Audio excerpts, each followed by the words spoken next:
All right, so you're getting ready for a sign language interpreter interview, Yes. and we are here to help you just totally crush it. Absolutely. Think of this deep dive as your own personal, like, prep course, Yeah. pulling the best insights we can from all these RoleCatcher guides Mm. to make you the most confident candidate out there. For sure. We're going to tackle those tough questions, Yep. give you expert strategies, Right. and sprinkle in some career wisdom to make you stand out from the crowd. What's really key is demonstrating genuine passion Oh, for connecting people, not just knowing the signs. I love that. That's what really shines through. Okay, so let's jump right in Okay. with a question that seems simple, Right? but it can really set the tone for the whole interview. Yeah. How did you get interested in sign language interpreting? It's a great question. That's the best way to approach this. Well, this is your chance to share your why. Okay. What sparked that initial interest for you? Uh-huh. Maybe it was a powerful encounter, a fascination with language, Oh, interesting. or even a personal connection to the deaf community. Mm-hmm. Whatever it is, let that authentic enthusiasm shine through. That makes total sense. Yeah. So it's not just about, like, stating facts. Right. It's about telling your story. Exactly. But what about follow-up questions? Oh, yeah. Those are important. Could they ask something like, Sure. what keeps you motivated in this field? Absolutely. And this is where you can showcase your dedication. Okay. Talk about your drive to bridge communication gaps, Yeah. your commitment to lifelong learning, Right. or the immense satisfaction you get from facilitating these really meaningful connections. Yeah, it's like you're not just interpreting words, Right. you're interpreting lives Yeah, and experiences. And speaking of staying motivated, Yeah, this field is always evolving. it is. How do you plan to stay ahead of the curve? That's a good question. That's often the next question they'll ask. So to be specific, they'll probably say something like, how do you stay up to date with the latest sign language trends and techniques? That's the one. Okay. Here you want to demonstrate a commitment to professional growth. Okay. Mention specific organizations like the Registry of Interpreters for the Deaf, Okay. RID for short. Got it. They offer a wealth of resources, Yeah. from workshops and conferences Yeah. to certifications that keep you at the top of your game. So dropping that name, RID, Yes. and maybe mentioning a specific workshop or training you've attended Absolutely. shows you're serious about continuous learning. Precisely, it demonstrates initiative Right. and a desire to be the best interpreter you can be. I like that. Which brings us to a crucial aspect of this job, Okay. handling pressure. Because let's be real. Yeah, Interpreting can involve some high-stakes situations. it can. So how do you think interviewers are going to try to assess your ability to handle those challenging moments? They'll probably ask something like, Okay. how do you handle challenging or complex interpreting situations? Interesting. This is your chance to show them you can stay calm, Mhm. think clearly, Yeah. and adapt on the fly. Do you have any tips on how to answer this one effectively? Think about a specific scenario Okay. where you faced a difficult interpreting situation, Uh-huh. maybe a fast-paced medical meeting, Yeah. or an emotionally charged conversation. I see. Use the STAR method. Oh, the STAR method. Situation, task, action, result. Okay. Structure your response. Right. Explain the challenge, what you did to overcome it, Yeah. and the positive outcome you achieved. So it's like telling a mini success story Exactly. that highlights your composure Right. and problem-solving skills. Don't be afraid to mention any mental preparation techniques you use, Oh, like what? like deep breathing Mm, or visualization. okay. It shows you're proactive about managing the stress. That's super helpful. Yeah. Okay, now let's talk about something that's absolutely fundamental Okay. to this profession. Right. Cultural sensitivity. Yeah. How do you think interviewers will broach this topic? They might ask something straightforward. Yeah. Like, how do you ensure cultural sensitivity and competency in your interpreting work? Interesting. This question is all about showing your deep respect for deaf culture and your understanding that it is its own unique and vibrant culture. Right, it's not just about knowing the signs. It's not just about the signs. It's about understanding the values, Yes. the history, Mm-hmm. the nuances of communication within the deaf community. Absolutely. You want to convey that you're committed to continuous learning about deaf culture, For sure. that you're sensitive to different communication styles, Mm-hmm. and that you approach every interpreting situation Yeah. with respect and humility. Absolutely. So maybe mention any experiences you've had Yes. that have deepened your cultural understanding, That's great. like attending deaf community events Uh-huh. or seeking mentorship from deaf professionals. That shows you're genuinely invested in bridging those cultural gaps. Not just interpreting words. That's a really important distinction. It is. Now, sometimes you might encounter a situation Right. where there's a language barrier, Uh-huh. maybe different signing styles Yeah. or regional variations. Absolutely. How would you recommend approaching a question about that? Interviewers often ask about language barriers. They do. So be prepared to answer something like, Okay. how do you handle situations where there is a language barrier between you and the deaf individual you are interpreting for? That's a tricky one. It can be. What are some strategies you can highlight? The key here is to demonstrate resourcefulness Okay. and adaptability. Right. Talk about your willingness to clarify meaning, Mm-hmm. use visual aids, Yeah. finger spelling, Mm-hmm. or even collaborate with the deaf individual Oh, interesting. to ensure clear communication.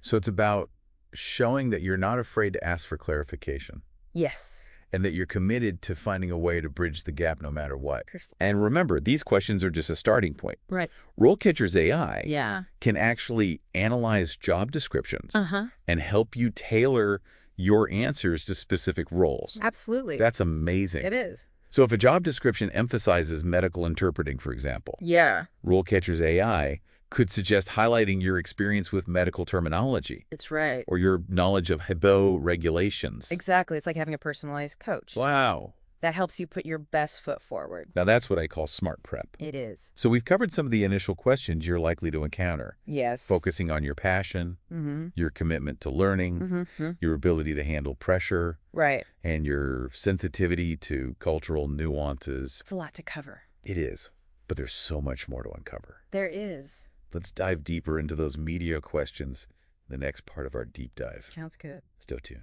All right. Welcome back to our deep dive into sign language interpreter interview prep. I'm ready to dive back in. Right. We left off talking about RoleCatcher's AI Yes. and how it can help tailor your responses to specific job roles, which is incredible. Absolutely. It's all about showcasing those relevant skills and experiences. Yeah. Now, remember that question about handling challenging or complex interpreting situations? Yes. Let's explore that a bit further. Let's unpack that one a bit more. What are some concrete examples that candidates could share to really impress those interviewers? Think back to situations that really tested your skills. Okay. Maybe you had to interpret like a highly technical presentation on the fly. Oh, wow. Or navigate a really sensitive conversation where emotions were running high. Oh, that's tough. Or perhaps there was a time when the deaf individual Yeah. was using a regional signing style that you weren't completely familiar with. That's a great example. The key is to explain the challenge, Okay. the specific actions you took to overcome it, Right. and the positive outcome you achieved. So it's not just about saying, I can handle pressure. Right. It's about proving it Exactly. with a compelling story. Now let's move on to another crucial aspect of this job cultural sensitivity. Yes. It's not enough to simply say, I'm aware of deaf culture. Right. Interviewers want to see like a deeper understanding. Right. They want to know that you're not just an outsider looking in. Exactly. So how can candidates go beyond these generic statements Yeah. and demonstrate like a genuine connection to the deaf community? One powerful approach is to share specific experiences Okay. that have shaped your understanding. Maybe you attended a deaf community event, volunteered at a deaf organization, Yeah. or sought mentorship from a deaf professional. That's great. These experiences demonstrate a real commitment to cultural immersion. It shows you're not just talking the talk. Right. You're walking the walk. Exactly. And remember, cultural sensitivity also involves understanding the nuances of communication. Yeah. For instance, are you familiar with deaf perspectives Yeah. on topics like cochlear implants Mhm. or the role of ASL in deaf identity?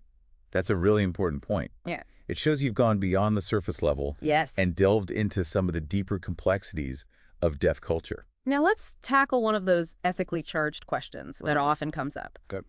How do you handle situations where you disagree with something the deaf individual is communicating? Ooh, that's tricky. This one can be tricky. It definitely requires some finesse. It does. What's the best way to approach this question? It's crucial to emphasize that your primary role is to facilitate communication, Okay. not to judge or censor. Right. However, there might be rare instances Yeah. where you need to clarify meaning Uh, or address potential misunderstandings, I see. especially if offensive language is being used. So how do you walk that tightrope Yeah, between neutrality it's a balance. and the responsibility to ensure respectful communication? It's about finding that delicate balance.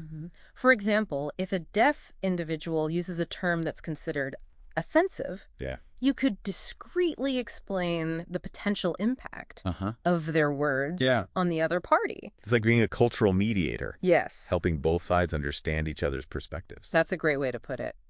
Now, shifting gears a bit, let's talk about those situations Okay. where you might need to interpret in technical or specialized fields. Right. Interviewers want to know you can handle that complex terminology. Right. So they might ask something like, can you describe a time when you had to interpret in a technical or specialized field? Yes. How can candidates best showcase their preparedness and eagerness to learn? It's all about demonstrating that you're resourceful Okay. and committed to accuracy. Right. Share specific examples of how you've tackled specialized terminology in the past. Okay. Maybe you created a glossary of terms, Yeah. consulted with subject matter experts, or attended industry-specific training.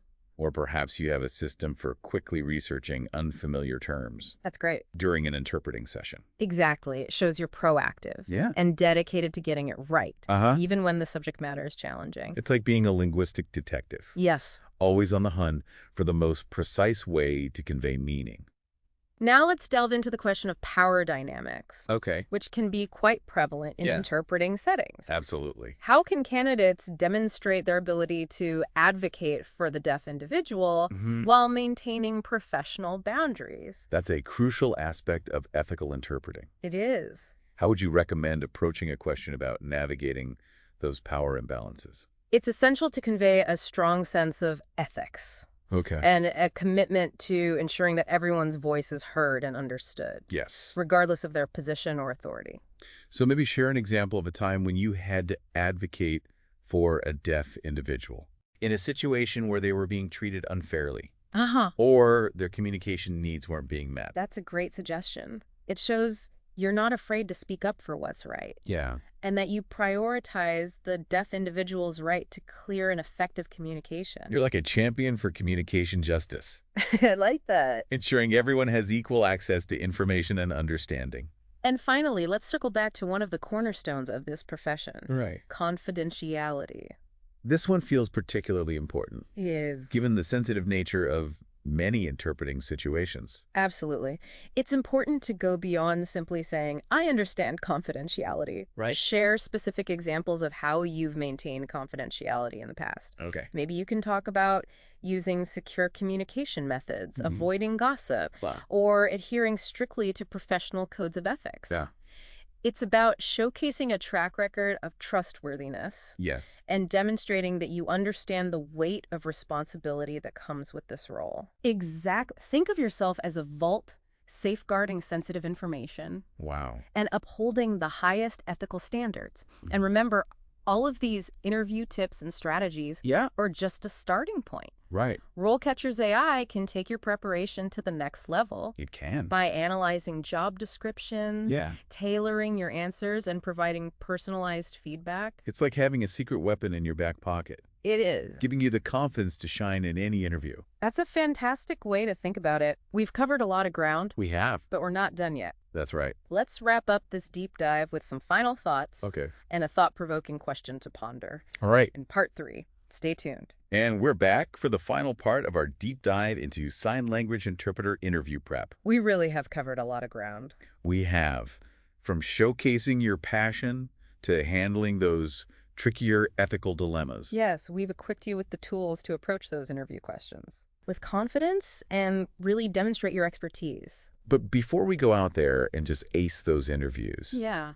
I think it's worth taking a moment to think about the bigger picture. Okay. The future of this field. That's a great point. Technology is constantly evolving, Right. and it's bound to have a huge impact on the world of sign language interpreting. Absolutely. We're already seeing the rise of video remote interpreting. Oh, yeah. VRI. VRI. And who knows what other advancements are coming Right. in AI and machine learning in the coming years. It's an exciting time to be entering this profession. It is. But it also means being prepared to adapt. Yes. Embrace new ways of working. Absolutely. So what skills do you think will be essential for sign language interpreters to really thrive in this rapidly changing landscape? That's the million-dollar question. It is. Technological fluency will undoubtedly be paramount. Okay. Interpreters who are comfortable with those virtual platforms, remote communication tools, even like basic coding concepts will have a definite edge. It's like being a tech-savvy chameleon. Yes. Seamlessly blending into any digital environment. Exactly. But it's not just about technical skills. The human element will always be at the heart of this job. Empathy. Yeah. Cultural sensitivity. The ability to build rapport. Absolutely. Those qualities will be more valuable than ever. Imagine a future where AI can translate basic signs. Okay. But it's the human interpreter who can truly convey those nuances of emotion, tone, and cultural context. It's like being a conductor. Yes. Orchestrating a symphony of communication. What a beautiful way to put it. Between two worlds. And as technology advances, those ethical considerations will become even more complex. We're talking data privacy, algorithmic bias, the potential for misinterpretations. Right.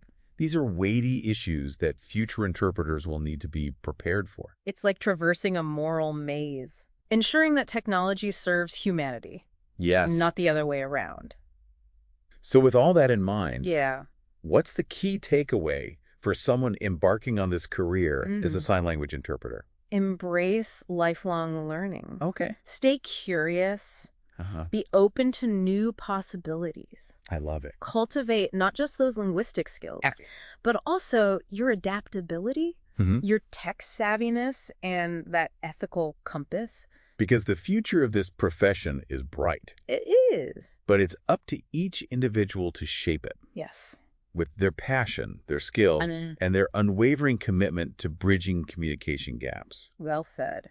We hope this deep dive has given you the insights and confidence you need, not only to ace your interview, but also embark on a truly fulfilling and impactful career as a sign language interpreter. Remember, you're not just translating words. That's right. You're connecting people. Yeah. Fostering understanding, making the world a more inclusive place. And that's a pretty incredible thing to be a part of. It really is. Keep learning, stay curious, and good luck with your interview. You got this. You got this.